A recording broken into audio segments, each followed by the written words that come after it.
Alright, what's up? Welcome to a video. In today's video, I'm going to be talking about Create. And I did one of these like a year back. So, yeah, here I am. So, first, let's look at the water wheel. So,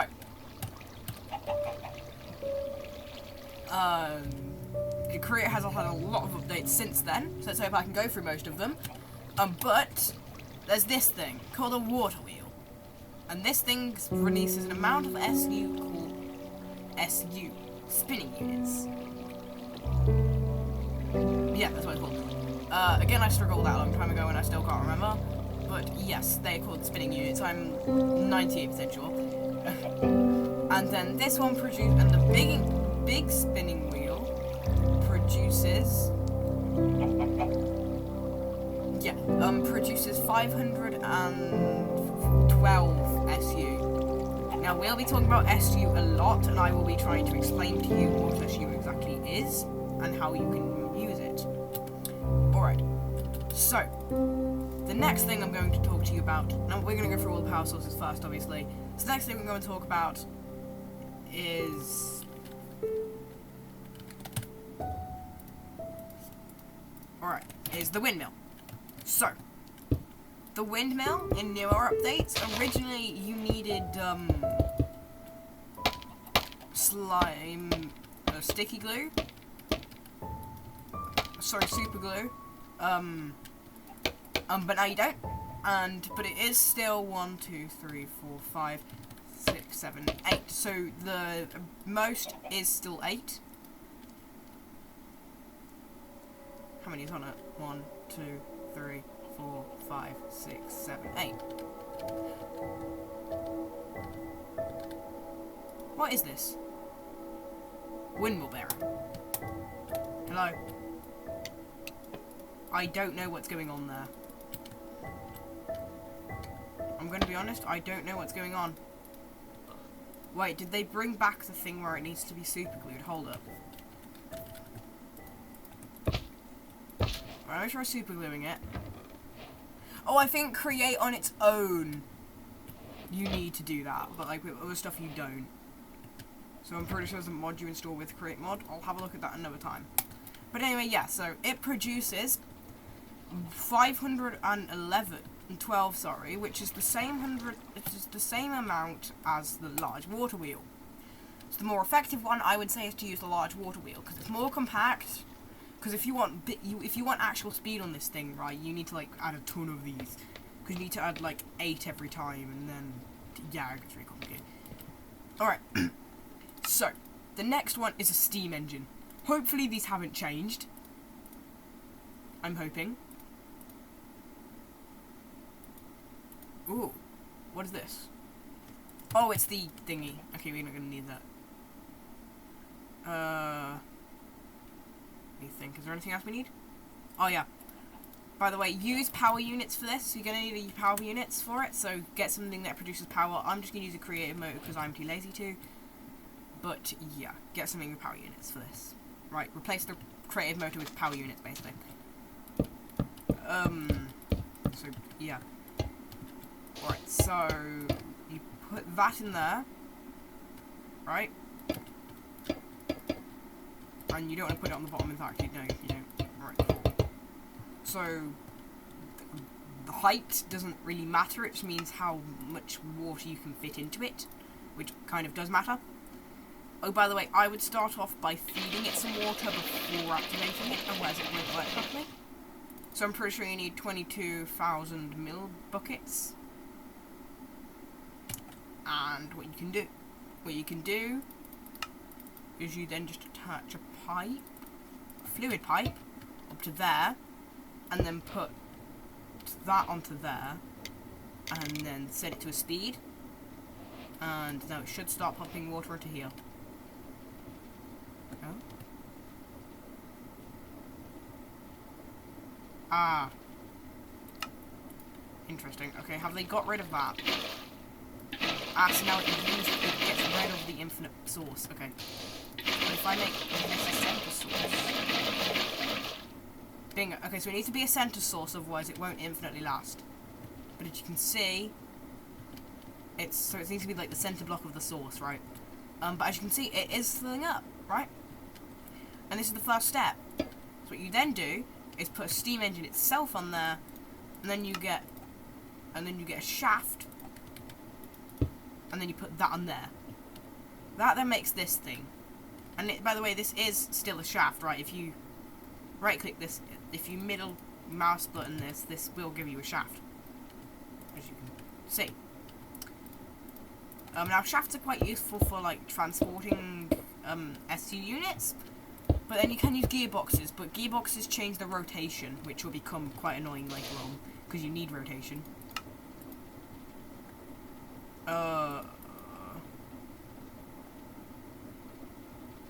Now we're going to use a bit of blaze burners, which I don't know if I'll go deep into at the moment, but we are going to use them. Now you would have to use survival ones, basically normal blaze cakes, but they're literally called blaze cakes. But if you're in creative, just double tap these bad boys, and they will turn into super powered blaze things. And that heat would shoot up, giving you that. Oh, and by the way, you can power this by itself. Yeah, if you do this. Also, you can move things through rotational units as well, through other things of transport, like this. For example, you can also change the rotation the gears go, as you can see, which is quite useful. Because again, as I said earlier, that is quite useful, and it will become quite useful. Especially when you have to use gearboxes, like here.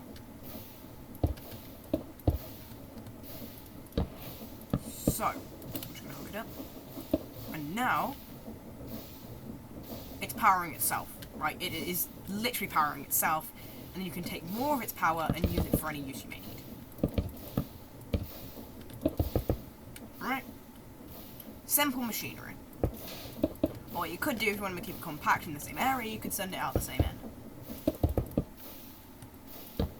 But yeah, the steam engine is an automatic one, meaning you only need to power it temporarily by SU units, and it will produce more SU units than you put into it, if you use a simple SU unit system. But you have to, again, fill it up with a little bit first if you want to automate it, without using an SU unit thing, which is quite useful, honestly, because that means it can power itself and run on its own. But, which means you could use a blaze cake farm to make these run infinitely, like that's what those do. But yeah, anyway, so what should I do next? So I've gone over the power sources.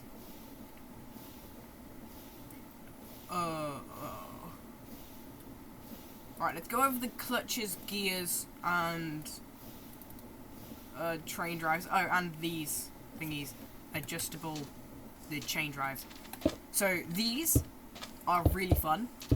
I haven't used these in a while. I should probably separate these because these two go together. Alright. So.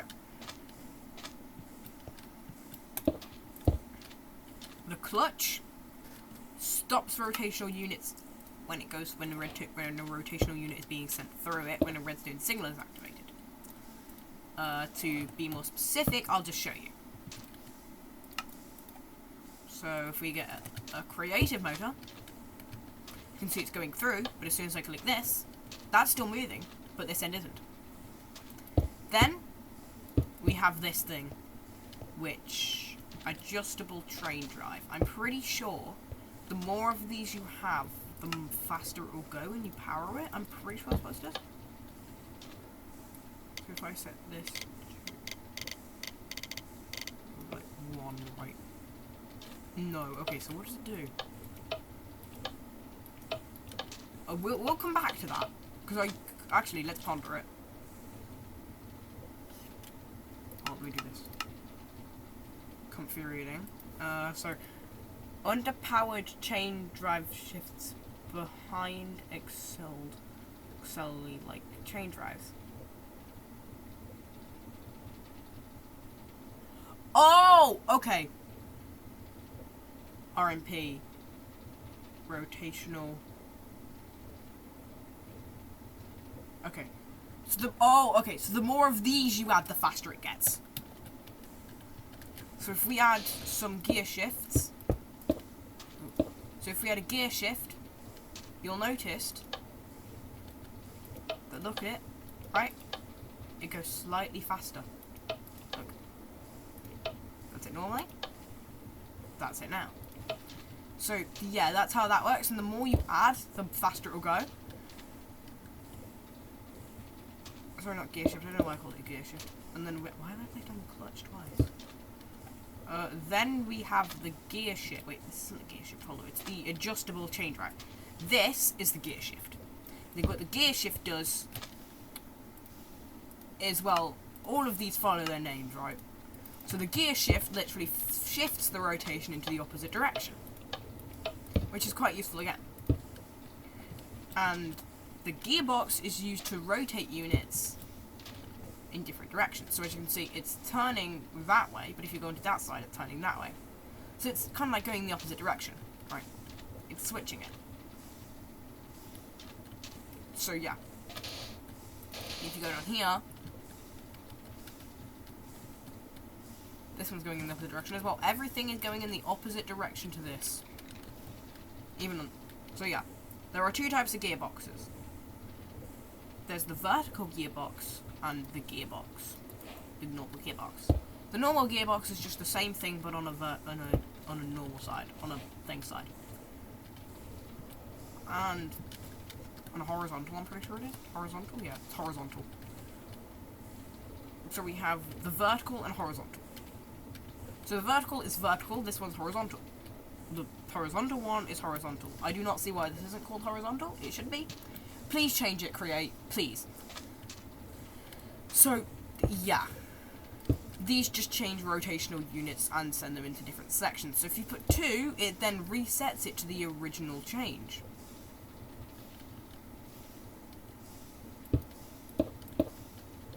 That one's rotating that way, so that one will rotate that way. Right, that one matches that. Okay, makes sense? Cool. So those are all those done. If you want to go back and watch them, you can go back and watch them as much as you want. I do not care. What should I do now? Let me think. Should I talk about the new stuff? Okay, let's work on this stuff, right? Let's work on these.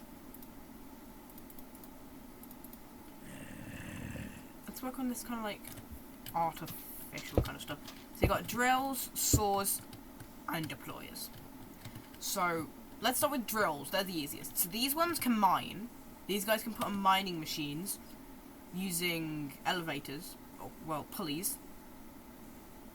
Let me show you a pulley. This is a pulley. This is an elevator pulley. Do not get the rope pulley and the elevator pulley confused. They're very different, even though same at the same time. The rope pulley can be used to make mines. I guess the elevator one can be used to make mines as well. But that's a different thing. Also, with a rope one, you're able to climb up and down it, but that's another thing. I will not be going over the pulleys, but yes. But, yeah. So, yeah. But if you power... Sorry, annoying. God, I forgot how annoying it is to place these things in the right way. Get. Oh my gosh. It's really annoying. Oh, it's because it's touching up to that signal. There you go. Alright. So, let's get a drill. Alright, let's put it there. And I'm pretty sure there's a mod that lets you enchant these. I think there is. But yeah, so what this does is simply, it does exactly what a drill should. And yes, this works with cobblestone generators, which is what some people use for, like, stone farms and stuff like that. Then there's the mechanical saw. These will be used in wood farms. What they can do is they are actually quite useful. Especially, also terrain shaping, with trees involved. So, because what they can do is they have a special function where if they break the bottom they break the bottom one, the whole tree will break and everything drops. Everything. When I say everything, I mean everything. So yeah, now we're going to move on to the deployer. The deployer is basically like a player hand, right? So it has two modes. Right, it has two modes.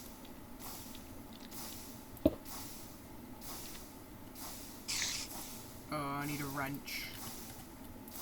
Right, so the deployer has two modes, right? It has the attack mode and the use mode. The attack mode can be used for quite a lot, right? That can be used for like farms and stuff like that. But it can also be used for breaking, like breaking basic blocks. Right? And what's useful is you can actually give one a wrench. Now you're not able to, like other stuff, just drop it on there. Right, you're not able to do that with anything, I don't think. Are you? Yeah, if you correct it, yeah. Forgot how you give it stuff now. I'm pretty sure you could, like, give stuff to people. Yeah, you just tapped it, didn't you? I swear you did. That's what you used to do. But anyway. What you do is you get a hopper. What you can do is you can get a hopper. You can put it... Oh, no. That made give it a hopper. And you give it a wrench. Right? And then ironically, if you power this thing,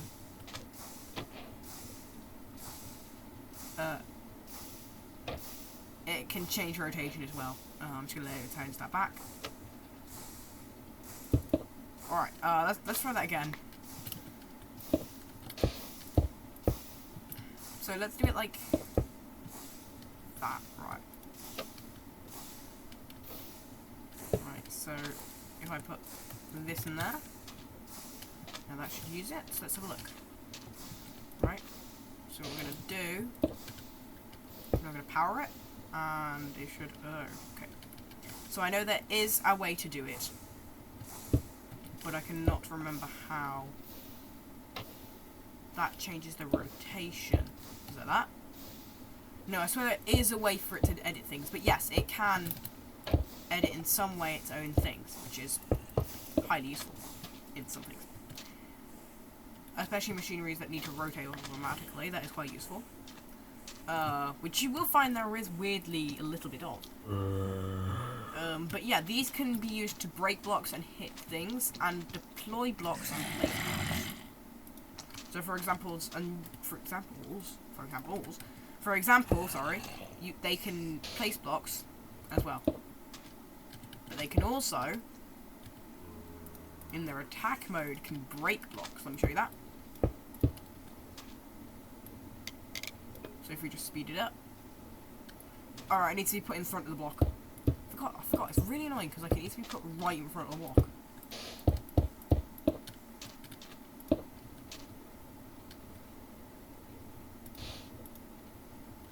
You need to place the block like right in front of it, and it's really annoying. Do you not? I swear it could break blocks. Yeah, I swear these could break blocks at one point. Maybe my brain's going mad, but yeah, it can be used to attack mobs. Oh, I don't know if I'm going to be able to get a zombie for you, but I can try. Boom. See? Can be used to attack mobs. So yeah, that's those done. Oh, forgot to mention. You can use this one. If there's anything you can use, this thingy with, the stone cutter, you can use that to automate the layout. So for example, if I get some brick, put it there, so give me one of these, right? So what I can do is power this and give me... No, I've stopped it. Right, cool, so it will give me something, right? It will give me the first thing that comes up. And what this can do, right, what this is quite useful for, is the fact that you can put it on the belt, and it'll go on and come off the other side of the belt. Meaning you can automate it. But that's another thing. You can also use settings to change what it changes to. So if we do that, I'll show you what I mean now.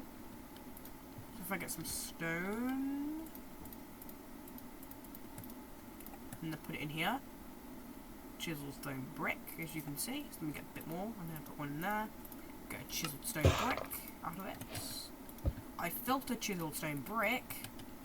Now it should, a parrot, turn into chiseled stone brick. Yep, see? So you can, by doing that, you can filter what it changes into. Which is quite useful, because that depends on what this is going to end up as. Right, out of these options, you can filter it to choose one. As you can see, it works pretty nicely, I would say. See? Which, this is really useful for, I would say. Like, it's really useful, especially for automation. But, yeah, I feel like I've gone over all the main units.